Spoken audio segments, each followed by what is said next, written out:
Արցախի կուլ տալուց հետո վերջին թիրախը լինելու է եկեղեցին, որովհետև այդ ճանապարհի վրա կանգնած միակ հաստատությունը մնացել է եկեղեցին, եւ սա միայն ներհայաստանյան խնդիր չի, ես դեռ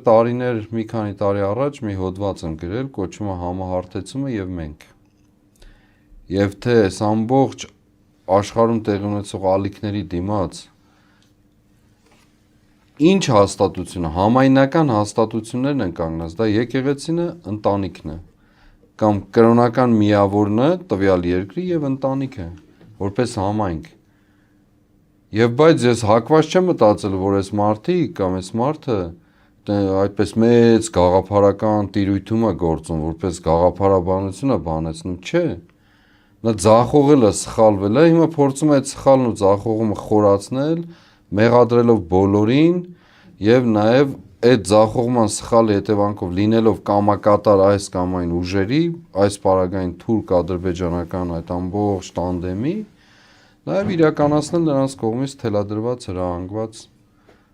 այն բոլոր պահանջները, որոնք այսօր դրվում են Հայաստանի Հանրապետության առջև կամ իր առջև։